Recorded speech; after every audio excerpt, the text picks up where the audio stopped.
하나님 말씀 시편 38편입니다. 1절에서 22절까지 있는 시편 38편, 구약성경 829쪽에 있는 시편 38편 드라마 바이블로 읽겠습니다.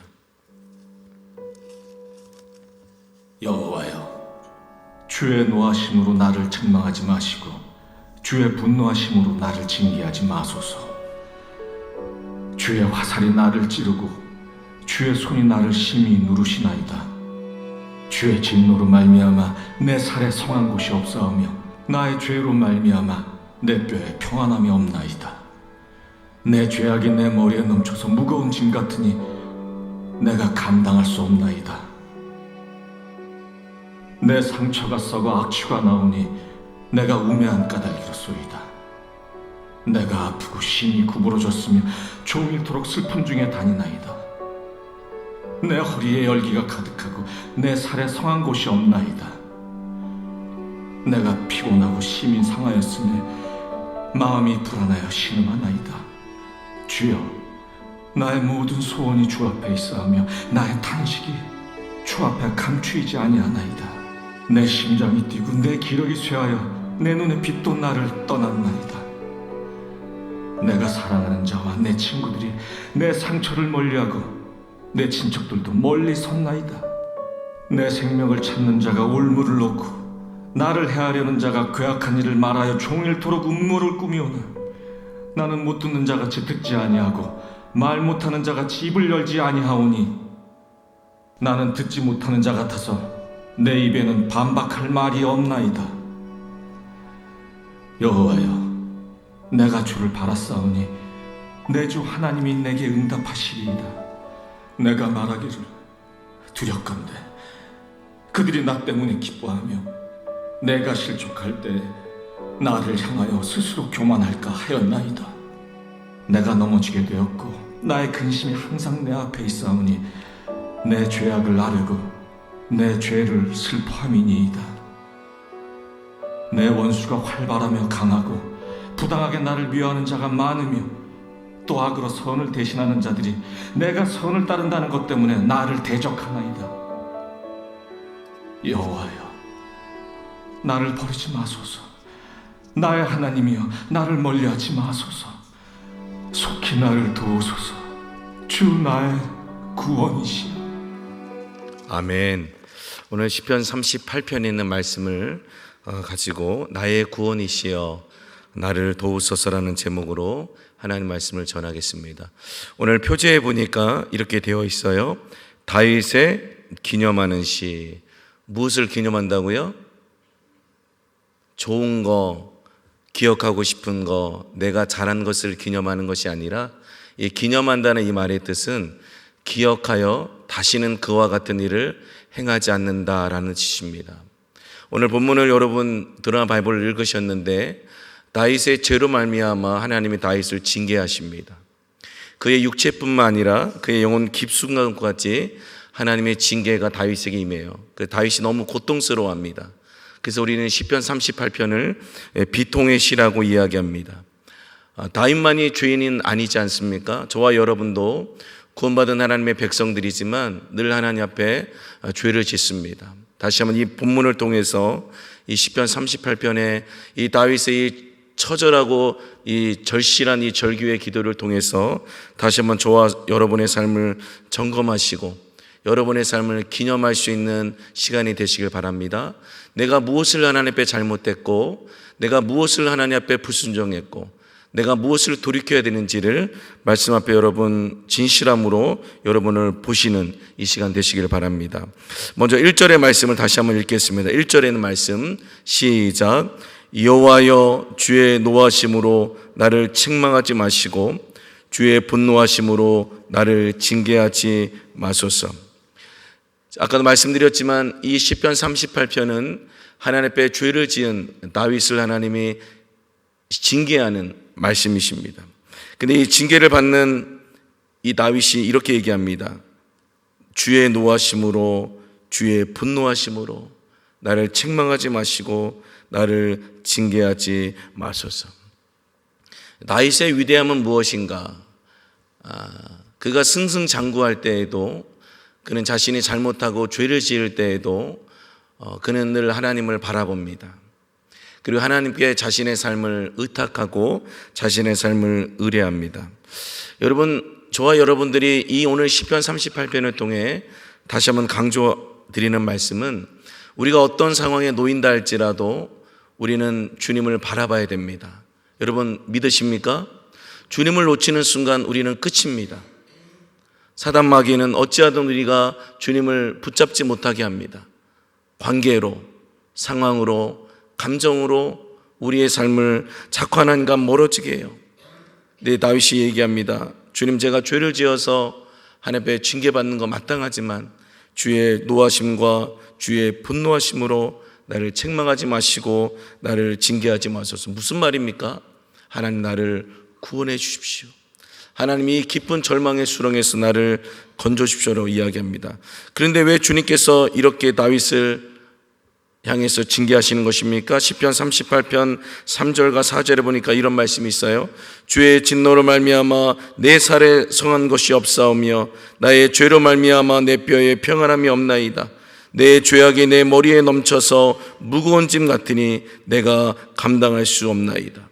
왜 이렇게까지 하나님이 분노하시고 진노하시고, 왜 다윗의 마음에 평안을 거두어 가시고, 왜 다윗이 감당할 수 없을 것 같다라고 내 뼈에 평안함이 없고 내 머리에 넘쳐서 무거운 짐 같은 이 절망의 순간을 맞이하게 한다고 하십니까? 저를 한번 따라 하실까요? 나의 죄로 말미암아. 여러분, 물론 하나님은 사랑의 하나님이시기 때문에 우리가 하나님 앞에 죄를 지으면 하나님 용서해 주셔요. 그러나 그분은 우리를 사랑하시기 때문에, 아까도 표제에서 말씀드렸지만 다시는 이와 같은 죄를 지어서는 안 되기에 하나님은 그걸 기억하게 하셔야 되는 거예요.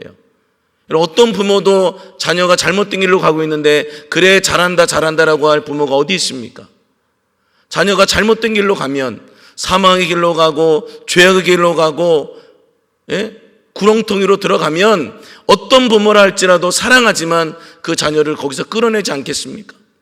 하나님이 다윗의 이 죄, 그래서 많은 학자들은 이 시편 38편이 도대체 다윗이 어떤 죄를 지었는가에 대해서 연구했는데, 우리가 알고 있는 것처럼 다윗의 생애에서 그가 가장 하나님 앞에 범죄한 것 중에 하나가 바로 여러분 사무엘하 11장 아닙니까?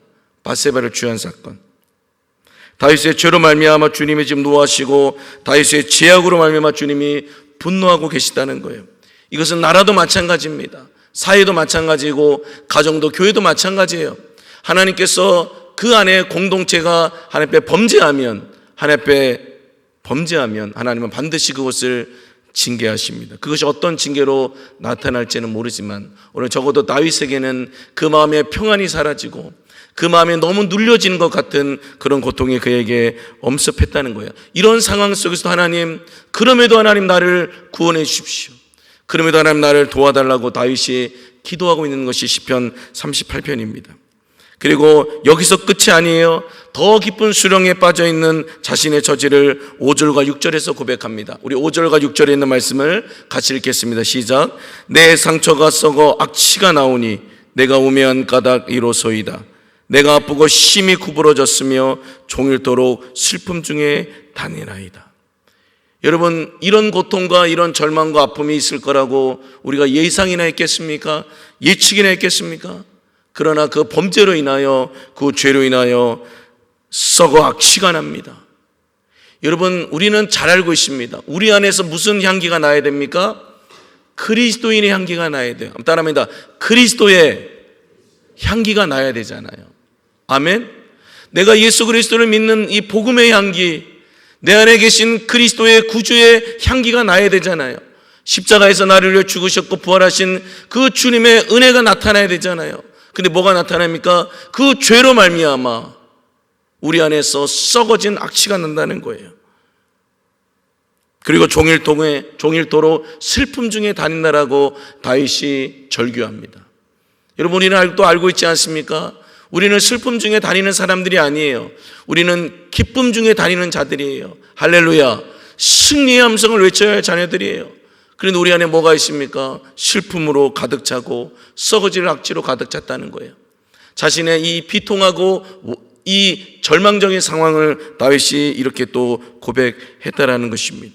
지은 죄로 말미암아 하나님부터 징계를 받는 것은 마땅하지만 지금 자신의 처지가 너무나도 슬프고 비참하고 비통한 것을 다윗이 우리에게 고백합니다. 바로 그것이 죄가 주는 악한 영향력이죠. 죄는 달콤하게 찾아오죠. 다윗도 달콤한 줄 알고 그것을 잡지 않았습니까? 그러나 그 죄가 그의 삶을 어떻게 바꿔놨습니까? 이렇게까지 구렁텅이로 그의 삶을 던져버리게 했다라는 거예요. 생각만 해도 끔찍합니다. 설상가상 다윗은 11절과 12절 말씀에서 사랑하는 자와 친구들 그리고 친척들 그리고 대적자들부터의 공격을 계속 받게 됩니다. 11절 12절 제가 읽어드리겠습니다. 내가 사랑하는 자와 내 친구들이 내 상처를 멀리하고 내 친척들도 멀리 섰나이다. 내 생명을 찾는 자가 울문을 놓고 나를 헤아려는 자가 괴악한 일을 말하여 종일토록 음모를 꾸미오나. 죄로 말미암아 육체가 고통 가운데 있고 영혼이 고통 가운데 있는 다윗을 보면서 주변에 있는 모든 사람들이 그와 관계를 단절합니다. 그리고 심지어 대적자들은 옳다, 다윗 너는 이렇게 악한 자야, 너는 이렇게 죄를 지은 자라고 해서 끊임없이 다윗을 죽이려고 합니다. 넘어뜨리려고 합니다. 자신의 죄로 인한 징계로 인해서 관계가 단절됩니다. 그러나 여러분, 여기서 끝나는 것이 아니라 이런 상황 속에서 다윗이 한 가지 붙잡고 있는 게 있어요. 그것은 바로 하나님과의 관계 회복입니다. 여러분, 이것을 기억해야 돼요. 죄를 지으면 주변 사람들로부터 손가락질 당할 수 있습니다. 그리고 때로는 치리를 받을 수도 있고 주변 사람들로부터 외면을 당할 수도 있어요. 가족으로부터, 사회와 국가로부터. 그러나 여러분, 그 어려움 가운데서도 우리가 놓지 말아야 될 것은 절대 하나님을 품을 떠나서는 된다 안 된다? 안 된다는 거예요. 여러분, 어떠한 죄를 짓는다 할지라도 인간들 앞에서는 평가되어지고 인간들 앞에서는 그것이 해석될 수 있지만 하나님 앞에서는 옳고 그름의 문제가 아니라 하나님 앞에서는 우리의 모든 죄악이 이미 용서받았기에 적어도 그분 안에서는 절대 관계가 단절돼서는 안 된다는 거예요. 그것을 다윗이 오늘 우리에게 보여주고 있다는 거예요. 근데 우리는 어떻습니까? 교회를 나오지 않고 신앙생활을 하지 않는 분들의 대다수가 하는 말은 나는 시험에 들어 더 이상 교회를 다닐 수 없습니다. 근데 그 시험을 준 사람이 대부분 누구예요? 다 사람들이에요. 물론 자신의 부족함도 있고 자신의 잘못된 해석도 있지만 다 사람들 때문에 떠나는 거예요. 대부분은 누구 때문에 다 상처받아서 떠났다고 얘기합니다. 그러나 다윗은 비록 자신의 죄로 말미암아 사랑하는 자, 친구들, 친척들, 심지어 대적자들의 무차별적 공격을 받았지만 그는 이렇게 반응합니다. 13절 14절에 보니까 나는 못 듣는 자같이 듣지 아니하고 말 못하는 자같이 입을 열지 아니하오니 나는 듣지 못하는 자 같아서 내 배는 반박할 말이 없나이다. 물론 인간적으로는 다윗이 그가 한 공로가 있기 때문에 그 여러분 잘못만 한 건 아니잖아요. 위대한 성군이잖아요. 이스라엘에서 가장 존경받고 사랑받았던 왕이잖아요. 자신의 공적과 자신이 했던 것을 드러낼 수 있어요. 얼마든지 반박할 수 있어요. 그러나 다윗은 아무 말도 하지 않아요. 침묵합니다.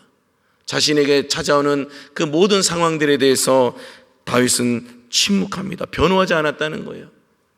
여러분, 억울한 일을 당하고 때로는 모함을 당하고 때로는 여러분 누가 여러분을 공격할 때에 여러분 절대 맞서서 싸우시면 안 됩니다. 침묵하십시오. 그리고 그는 하나님 앞에 이렇게 고백합니다. 15절과 22절을 통해 하나님의 구원과 하나님의 도우심을 그는 구합니다. 우리 15절과 22절에 있는 말씀을 함께 읽겠습니다. 시작. 여호와여, 내가 주를 바라사오니 내 주 하나님이 내게 응답하시리이다. 속히 나를 도우소서. 주 나의 구원이시여. 여러분, 아멘이십니까? 비록 자신의 죄로 징계를 받는 것은 마땅하지만 그것으로 끝이 아니라 다윗은 비록 모든 관계가 단절되어지고 대적자들이 더 그를 넘어뜨리려고 했지만 그 상황에서 다윗이 놓지 않았던 것은 바로 내가 주님을 바라봅니다. 내가 내 주님께 나아갑니다. 주님 나를 도와주시고 주님은 나의 구원이시기에 주님만 내 영혼이 바라봅니다라고 다윗이 자신의 신앙을 고백하고 있다는 거예요. 이게 다윗의 위대함이에요. 그냥 관계에서 끝나는 게 아니라 서로 간의 죄에 대해서 진흙탕 싸움을 하는 것이 아니라 우리의 눈을 주님께로 향할 수 있기를 간절히 소원합니다. 우리의 시선을 주님께 향할 수 있기를 간절히 소원합니다. 말씀을 맺겠습니다. 하나님의 징계를 받지 않는 사람은 여기 아무도 없어요. 다윗만이 죄를 지은 것은 아닙니다. 다윗도 죄를 지었고 우리도 죄를 지어 마땅히 하나님께 징계를 받아야 됩니다. 히브리서 12장 8절과 9절 말씀에 보면 징계의 목적에 대해서 말씀하고 있는데요, 제가 읽어드리겠습니다. 징계는 다 받는 것이거늘 너희에게 없으면 사생자요 친아들이 아니니라. 또 우리 육신의 아버지가 우리를 징계하여도 공경하였거든 하물며 모든 영의 아버지께 더욱 복종하며 살려하지 않겠느냐. 여러분, 왜 다윗이 이것을 기념한 것입니까? 왜 다윗이 자신의 치부를 드러낸 것입니까? 왜 자신의 징계를, 하나님께 받은 징계를 드러낸 거예요? 자신의 몸에 대해서, 자신의 영적인 부분에 대해서 왜 평안이 없다, 왜 나는 기쁨이 없다, 나는 슬픔 속에 다닌다라고 고백합니까? 사람들은요, 좋은 것을 보여주길 원해요. 사람들은 치장하고 포장합니다. 내가 잘한 것만 드러내기를 원해요. 그러나 다윗은 그러지 않았어요. 자신의 부족함을 다 드러냅니다. 또한 하나님은 그것을 공개적으로 드러내셔요. 왜요? 왜 그렇게 하십니까? 하나님께 복종하라고, 하나님께 순종하라고, 하나님만 의지하라고 하나님이 내리시는 처방이에요. 그러므로 징계를 주시는 목적은 하나님 아버지께 나아가기 위한, 비록 죄를 지었지만 용서하시고 구원하시고 도우시는 하나님 붙잡으라고 하나님이 저와 여러분에게 징계를 주신 줄로 믿습니다. 그러므로 징계는 우리를 절망으로 가게 하는 것이 아니라 다시 한번 오뚜기처럼 하나님께로 일어설 수 있게 하는 하나님의 도우심으로 다시 한번 사명의 자리를 감당할 수 있게 하는 축복의 은혜의 시간인 줄로 믿으시기를 바랍니다. 육체의 고통과 영혼의 고통이 물론 있어요. 성한 것이 하나도 없고 평안도 없고 너무 무거워 버겁고 도망치고 싶습니다. 슬픔이 가득하고 마음도 불안해요. 그것이 죄로 인한 징계의 현상이에요.